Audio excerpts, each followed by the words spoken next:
This is an ABP Life podcast.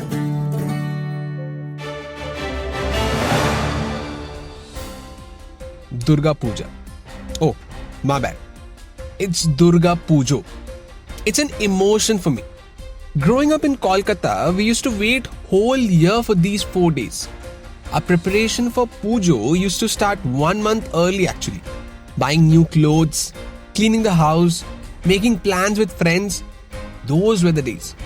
And look at me now, sitting in Noida, being a quintessential newsman and coming to office when all my friends and family are celebrating Pujo in Kolkata. Well, never mind. Such is life. So today is the last day of Durga Puja, Vijay Dashami.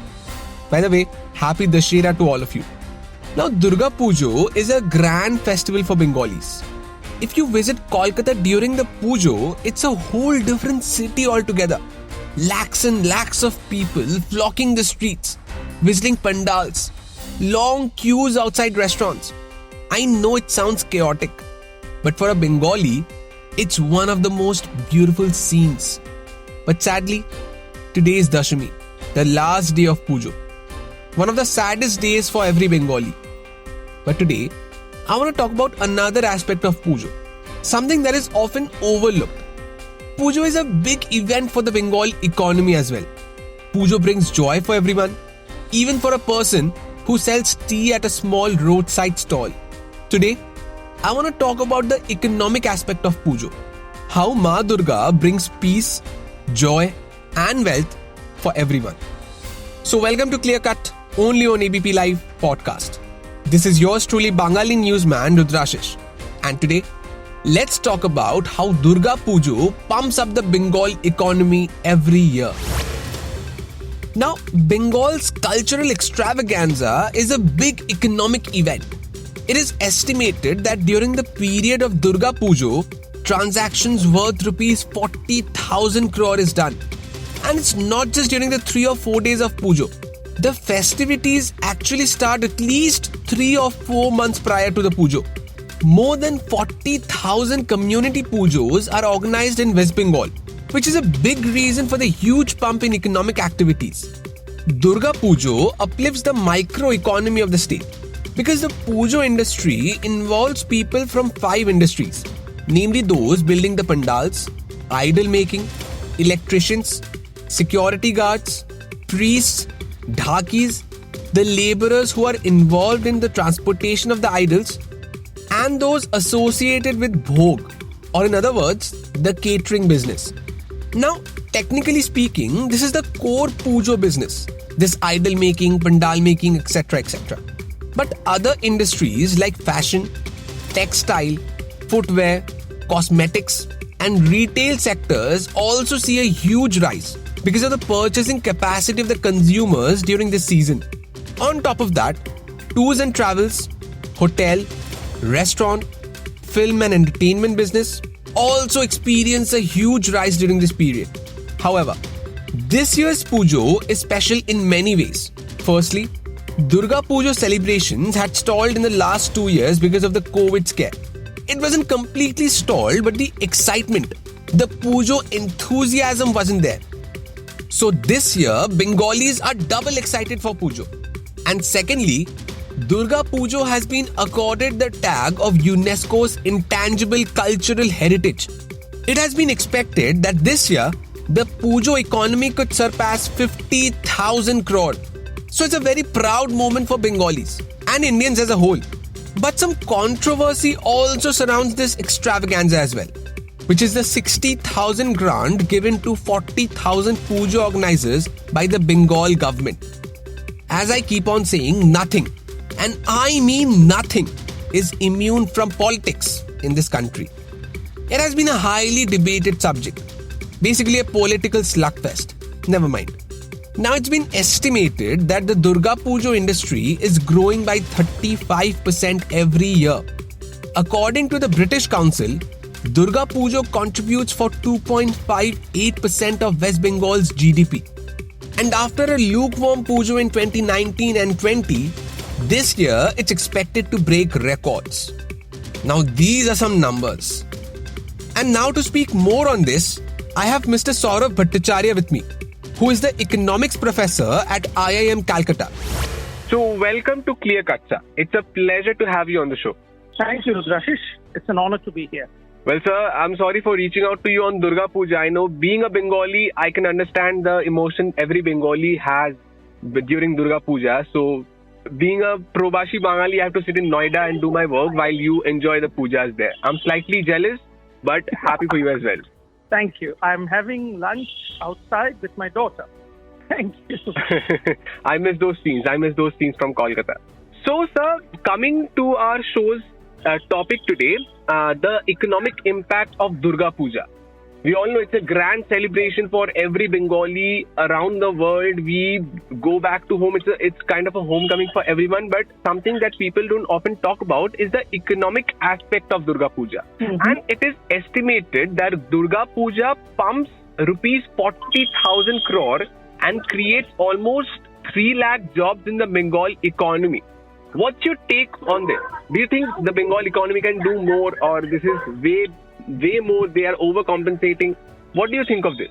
No, we're definitely not overcompensating. See, there is no formal, proper estimate of this. This 40,000 crore, it's, as I understand, it's the back of the envelope calculation by, some economists, some people who are associated with Durga Puja. If anything, it's likely to be an underestimate. If you take into account, the multiplier effect it generates. It creates a lot of jobs, temporary jobs. See, rather than the size of it, I want to highlight on, two aspects. One aspect is the distributional aspect. Okay. See, this money, one trend that we see in today's Indian economic structure is more and more concentration of economic wealth. Okay. You see these, kirana shops are being replaced by the supermarkets, etc., etc. So money is being increasingly concentrated, etc.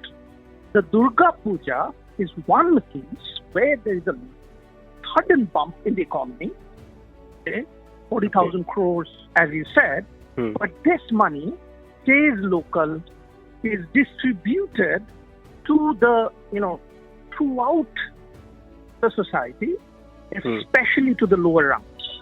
That is extremely important. So how much do you think an average person spends during the Durga Puja days? It's not the day. It starts when you start buying clothes. There was a time when sort of the year's clothes, were bought during the Durga Puja. I think now people buy all year round, but still there is a large bump of a large retail bump, which starts about exactly a month before the pujas. It picks up then. And very importantly, it's not just the pantaloons and the other sort of middle and top rung retail stores, but it's the entire, street shops, the boutique shops, the smaller shops, all along Goriahat. So Goriahat is Goriahat, Hathibagan, these are the centers, shopping centers. All the street shops are overcrowded during this 1 month. Okay. So it starts from that time, and you are gifting, etc., etc. This retail boom starts from around that time, and on the one side, and it continues till the pujas. During the pujas, also you spend a lot, but the big spending happens maybe 7-10 days before the puja. This is the consumer side. Okay, how much? Could be anywhere between 50,000 to 1 lakh. And now I'm not even talking about the tourist revenue. I'm not even talking about the tourist revenue at all. This is also a time when, all over West Bengal, people from Kolkata, they move out to different places of all around West Bengal, Shantiniketan, Sundarban, Darjeeling. There's also a tourist revenue bump. Exactly. Okay. So, it's just the consumer spending, clothes spending, that can go up to anywhere between 50,000 to 1 lakh. For the average person, it could be 20,000, 25,000, 40,000, 50,000. And if it's travel, etc., etc. Again, it could be to the tune of that. So it's quite a bit. So, sir, which are the industries that get the most mileage during the Durga Puja?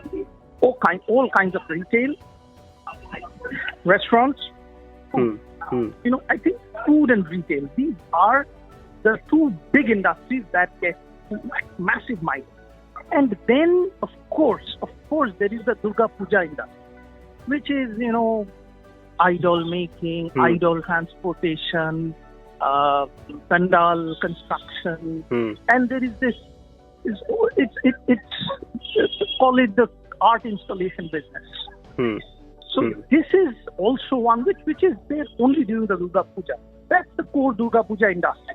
But other than that, there is a massive boom for retail and restaurant business. Well, sir, since the last 2 years, Durga Puja was observed in a reserved manner because of COVID. Yes. And the Durga Puja industry suffered a big blow in their income.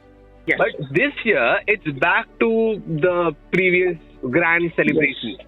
So do you think this year's celebration can make up for all the losses it suffered during COVID? It's difficult.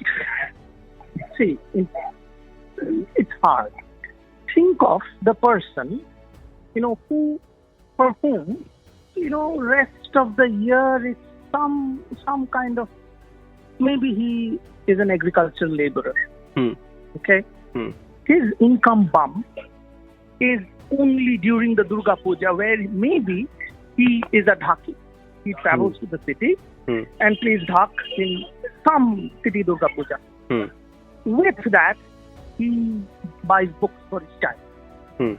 2 years that couldn't happen. Son or daughter had to drop out. That sort of thing cannot be made up. So there was this distributional aspect, that Durga Puja does provide. I mean, it's a boom for the local economy, which is very important. That cannot be measured in terms of money. That cannot be compensated over time, etc., etc., etc.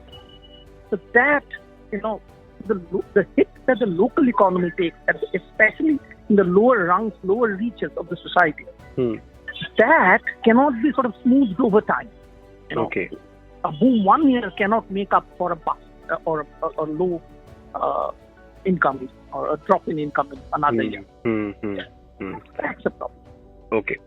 And lastly, sir, the very controversial handouts of rupees 60,000 by the Bengal government to 40,000 of each puja organizers. Do you think it's a necessary donation, or the government could have done much more with this money to pump the state economy during puja? That is controversial. But see, that is controversial without a doubt, especially, the targeting of it, the puja pandals that got it, etc., etc. What, maybe there are some unseen strings attached, etc., etc. All that is there. But one shouldn't forget that this is money that goes into, again, the market as income for somebody. Okay. And then it's spent back. This is the standard Keynesian multiplier.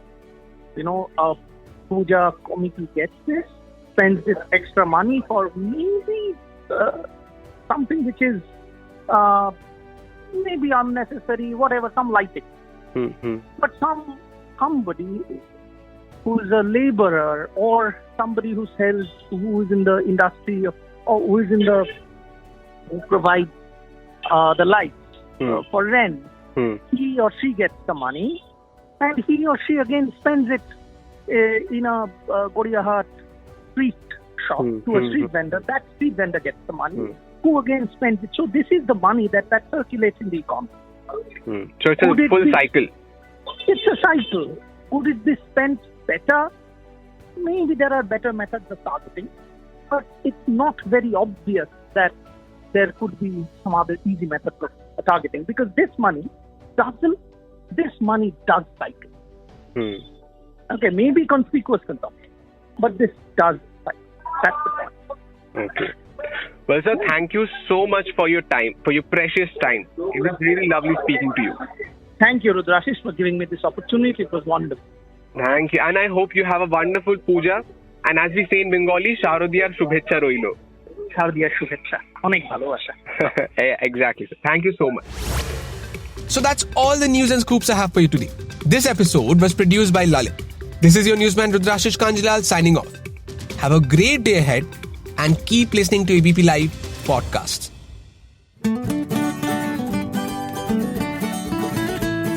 This is an ABP Live podcast.